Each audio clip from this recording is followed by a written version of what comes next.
Hello दोस्तों, welcome है आप सभी का हमारे यूट्यूब चैनल में। आज की वीडियो में आप लोग सीखेंगे कि अंग्रेजी बोलना सीखें। दोस्तों, आप लोग आजकल समर वेकेशन क्लासेस चल रही है आपकी, ठीक है।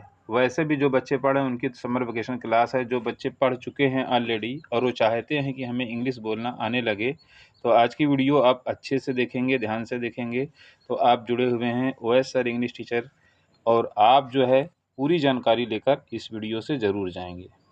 यहाँ पर मैंने ऐसे ऐसे सेंटेंस लिया है जो हमारे डेली बोलचाल के यूज़ में आते हैं, और हम लोग उनको इंग्लिश में कैसे बोलेंगे वो पूरी जानकारी आपको देने वाला हूँ। तो चलिए देख लेते हैं कि सेंटेंस कौन कौन से हैं जो कि हमारे बोलचाल में काम आते हैं। जैसे आप जा रहे हैं, बोल रहे हैं कि भाई मैं रास्ते में हूँ, ठीक है, और फिर ही बोल रहे हैं जाहिर सी बात है, ढंग से पेश आओ, कुछ मत कहना, मैं पता लगा लूँगा।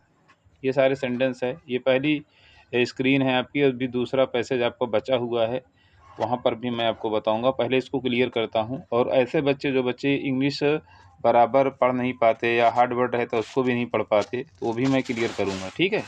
अगर आपके अंदर कोई भी कमी है, आप बोल नहीं पाते हो, पढ़ नहीं पाते हो, या कोई प्रॉब्लम है, तो सारी चीज़ के लिए आपको सोल्यूशन इस वीडियो में मिलेगा। तो चलते हैं, सबसे पहले सेंटेंस की हम बात करते हैं। जैसे आपको बोलना है मैं रास्ते में हूँ, तो आप इंग्लिश में बोलेंगे I am on the way. क्या बोलेंगे? एक बार हमारे साथ आपको रिवाइज करना है इसको। जब आप रिपीट करेंगे तभी आपका मजबूत होगा, यानी सुनकर उसको हमारे साथ जो है आप रिपीट करेंगे। I am on the way, इसका मतलब क्या हुआ हिंदी? मैं रास्ते में हूँ, ठीक। फिर उसके बाद दूसरा सेंटेंस है जाहिर सी बात है। लोग कहते हैं ना ये तो जाहिर सी बात है, तो उसको अंग्रेजी में कैसे बोलना है? उसको बोलना है इट्स ओबियस। इट्स ओबियस, इसकी हिंदी क्या हुई? जाहिर सी बात है। क्लियर समझ में आ रहा है? कोई दिक्कत है तो आप लोग कमेंट ज़रूर करें, और वीडियो के एंड तक ज़रूर बने रहें भाई। अगर पूरा सीखना है तो, अगर आप 2-4 सेंटेंस सीखेंगे तो नहीं सीख पाएंगे।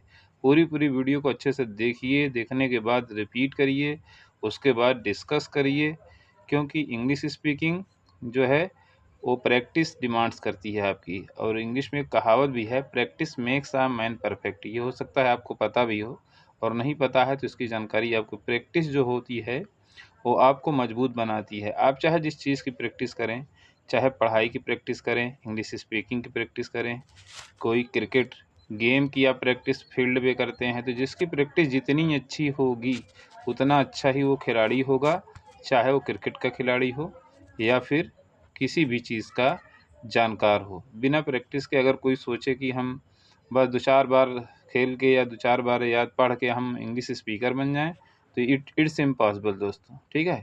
तो जो बात है क्लियर करना है, ठीक।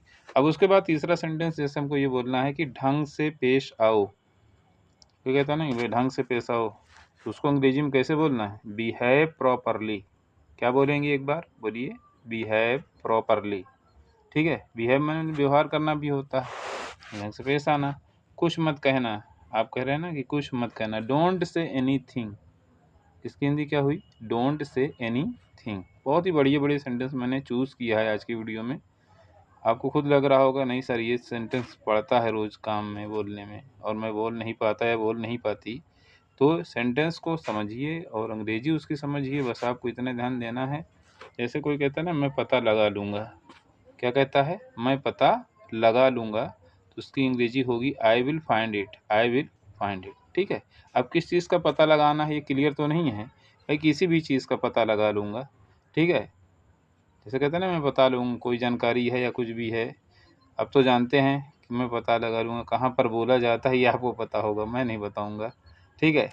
बाकी आपको लग रहा होगा कि नहीं सर सेंटेंस में दम है, ऐसे सेंटेंस लेकर आइएगा तो हम लोग जो है आज अच्छे से अंग्रेजी बोलने लगते। फिर भी अभी कोई देर नहीं हुई है। अब चलते हम आपको ले चलते हैं दूसरे पैराग्राफ में, जहाँ पर हमने और भी इससे बड़े-बड़े सेंटेंस हमने सेलेक्ट किए हैं, वहाँ पर ले चलते हैं, ठीक है।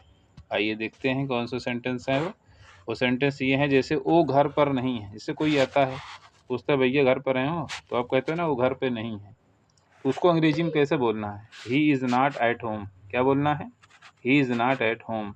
जैसे मान लीजिए यही सेंटेंस कोई लेडीज़ के बारे में कोई कह रहा है कि भाई वो घर पे नहीं है, तो वहाँ पर she is not at home कर सकते हैं। अच्छा, इस बात का आपको ध्यान रखना है, ठीक।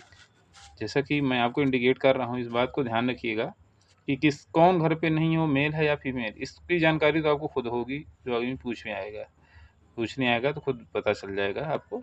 ठीक है, इतना काम आप ज़रूर कर लेंगे। नहीं आप लेडीज़ है, फीमेल है तो भी he is not at home बोल रहे हैं तो वहाँ पर आपकी स्पीकिंग गलत हो जाएगी। इसको आप केयरफुली जो है ध्यान रखिएगा। ठीक है, बाकी ठीक है, कोई दिक्कत नहीं है। 7वें नंबर पे है मैं कोशिश कर रहा हूँ, आई एम ट्राइंग। ठीक है, आई एम ट्राइंग। कोई कहता है भाई हार मत मानो, डोंट गिव अप। इसका मतलब गिव अप वही त्यागना, छोड़ना, यानी कोई चीज़ छोड़ो मत, इसका मतलब कि हार मत मानो ना। तो डोंट गिव अप, हार मत मानो। फिर कोई कहता है मुझे समझ नहीं आया, जैसे कोई समझाया वो कहता है मुझे समझ नहीं आया, आई डिडंट अंडरस्टैंड। लोग बोलते हैं ना अंडरस्टूड, तो वो लोग अगर समझ में आया तो यस आई अंडरस्टूड, और नहीं है समझ में आया तो नो आई डिडंट अंडरस्टैंड। ये भी बोलना सीख लीजिए, नहीं तो अगर नहीं भी समझ में आता तो भी बच्चे बोलते यस। ठीक है, ऐसा नहीं है तो यस, नहीं तो नो, आई डिडंट अंडरस्टैंड। फिर कहते हैं दोबारा कोशिश करो, ट्राई अगेन। ठीक, तो ये रहे आज की वीडियोस के हमारे सेंटेंस दोस्तों, और मैंने आपको अच्छे से सिखाया, साथ ही साथ बताया, बोलना भी सिखाया। ठीक है, अगर आप लोग ऐसे प्रैक्टिस करेंगे तो ज़रूर एक दिन अच्छी इंग्लिश बोलेंगे, उसमें कोई दो राय नहीं है, ना कोई डाउट है। तो दोस्तों अगर अभी तक आपने चैनल को सब्सक्राइब नहीं किया था तो आप चैनल को सब्सक्राइब करके अपने दोस्तों में शेयर कर दीजिए ताकि उन्हें भी जानकारी हो। और शेयर करने से कोई भी नॉलेज जो है ना, नॉलेज बढ़ता है। नॉलेज को अगर आप छिपाओगे ना तो नॉलेज आपका घटेगा। आप जितना ही शेयर करोगे ना, एक ऐसी चीज़ है ये नॉलेज, इसे जितना खर्च करोगे उतना बढ़ने वाली है ना। ये चीज़ आपको नहीं सोचना है, आपको शेयर कर देना है। हो सकता है अगले आदमी को इससे भी बेहतरीन वीडियोस कोई मिल जाए, वो भी आपको शेयर कर दे। ठीक है, टीचर्स बहुत सारे हैं, बशर्ते कि कौन से टीचर का पढ़ाया आपके समझ में आता है, आपके माइंड में वो ज़्यादा समझ में आ रहा है, ये बड़ी बात है बस। ठीक है, अगर आपको सीखना है तो किसी से भी सीख सकते हैं, और आपको सीखना है तो आप सीख भी जाओगे क्योंकि आपने ये ठान लिया है ना। ठीक है, बस आज की वीडियो हमारी यहीं तक, मिलते हैं नेक्स्ट वीडियो में। और अगली वीडियो में मैं चाहूँगा कि इससे भी अच्छा सेंटेंस, डेली यूज बोले जाने वाले सेंटेंस मैं शामिल करूँ ताकि आप लोगों की अंग्रेजी जो है और भी अच्छा रिस्पांस दे सके, इसका जो है परफॉर्मेंस अच्छा हो। ठीक है, ओके, थैंक्स।